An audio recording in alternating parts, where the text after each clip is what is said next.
আসসালামু আলাইকুম রাহমাতুল্লাহি ওয়া বারাকাতুহু। সম্মানিত গাই সবাই কেমন আছেন? নিশ্চয়ই ভালো আছেন। আমি আপনাদের দয়ায় ভালো আছি। আল্লাহর অশেষ মেহেরবানিতে আমরা এখন চলে আসলাম রাজশাহী দক্ষিণ ইউনিয়ন নোয়াপাড়া গ্রামে একটি গরুকে কৃত্রিম প্রজনন করানোর জন্য। আমরা এখন গরুটিকে আমরা চেক করে দেখব গরুটি অ্যা হিটে কেমন আছে, কি অবস্থা ভিতরে। আমরা এখন এটাকে পরীক্ষা করব। পরীক্ষার পরে আমরা ইনশাআল্লাহ এটাকে সিমেন্স দেওয়ার চেষ্টা করব। আপনারা একটু ধৈর্য সহকারে একটু আমাদের সাথেই থাকবেন। আমরা কিভাবে কাজটা করি আপনাদেরকে দেখানোর চেষ্টা করব। আপনারা যারা বিভিন্নভাবে খামার করার জন্য চিন্তা-ভাবনা করতেছেন, অবশ্যই ২ টা অথবা ৪ টা দিয়ে শুরু করুন। দেখবেন ইনশাআল্লাহ আপনার এখানে একটি সফলতা আসবেই। আর আমি বলব এটার পাশাপাশি আপনি শুধু একটা দিয়ে করলেই হবে না।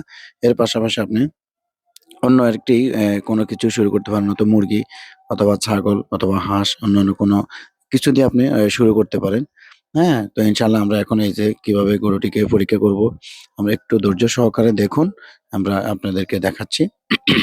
এখন বাচ্চা আছে কিনা আমরা এখনই আপনাদেরকে পরীক্ষার মাধ্যমে আমরা চেক করে দেখব ইনশাআল্লাহ। আপনারা অবশ্যই ধৈর্য সহকারে একটু দেখেন। আমরা ইনশাআল্লাহ কি করতেছি শেষ পর্যন্ত একটু আমাদের সাথেই থাকুন।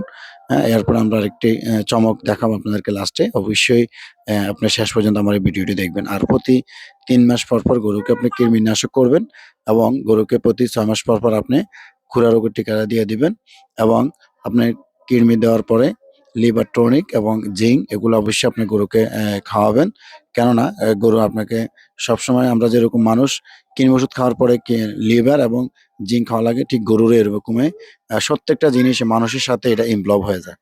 তো আমরা একটু গরুর পরিচর্যা নেব এবং গরুকে সবসময় শুকনো স্থানে রাখবো এবং পরিষ্কার পরিচ্ছন্ন রাখবো। প্রতিদিন গরুকে গোসল করানোর চেষ্টা করব। তাহলে আপনার গরু সবসময় সুস্থ থাকবে, ভালো থাকবে। এই যে আপনি একটু ধৈর্য সহকারে আপনারা দেখুন আমরা শেষ পর্যন্ত আমরা কি করতেছি। ইনশাআল্লাহ গরুর পরীক্ষা শেষ। এখন আমরা এই যে আমরা এখনই আমরা গরুকে সিমেন্স দেওয়ার জন্য প্রস্তুতি নিচ্ছি। ইনশাআল্লাহ সবাই দোয়া করবেন। আল্লাহর অশেষ মেহেরবানিতে যেন আল্লাহ কবুল করে। তো একটু সন্ধ্যা হয়ে গেছে তাই একটু মানে অ্যা অন্ধকার দেখা যাচ্ছে। তো অবশ্যই ধৈর্য সহকারে আপনারা একটু দেখুন। আমরা ইনশাআল্লাহ এখনই আপনাদেরকে আমরা দেখানোর চেষ্টা করতেছি। অবশ্যই দেখবেন, আমাদের সাথে থাকবেন এবং আমি বিভিন্ন খামারের এবং বিভিন্ন প্রান্তিক খামারের ভিডিও চিত্রগুলো আমরা তুলে ধরি। এই গরুটিকে অন্য ডাক্তারের মাধ্যমে প্রায় ৪-৫ বার কৃত্রিম করানোর পরেও বীজ কনসিভ করে নাই।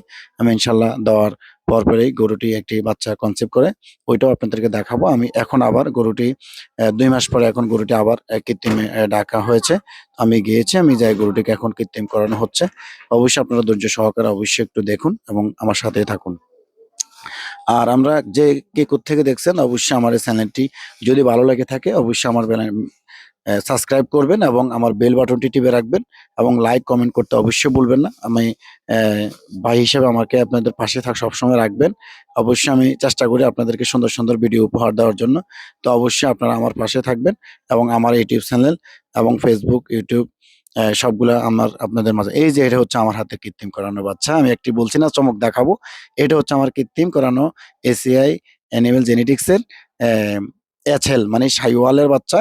তো সত্যি অসাধারণ নাভি কম্বো অত্যন্ত চমৎকার। অবশ্যই সবাই এই আমার এই বাচ্চাটিকে জন্য সবাই দোয়া করবেন যেন ভালো থাকে। এই যে দেখছেন নাভি কম্বোগুলা অত্যন্ত চমৎকার এবং মানে অসাধারণ এক কথায়। তো অবশ্যই সবাই মাশাআল্লাহ বলতে ভুলবেন না এবং সবাই কমেন্টে জানিয়ে যাবেন এবং সবাই ভালো থাকবেন। যদি ভালো লাগে থাকে অবশ্যই আবারও বলি আমার চ্যানেলটি সাবস্ক্রাইব করবেন এবং আমার পাশে থাকবেন এবং অ্যা কে কোত্থেকে দেখছেন অবশ্যই কমেন্টে জানিয়ে যাবেন এবং সবাই সবার জন্য দোয়া করবেন। আমার প্রবাসী ভাইয়েরাও আমার জন্য দোয়া করুন, আমি আপনাদের জন্য দোয়া করি।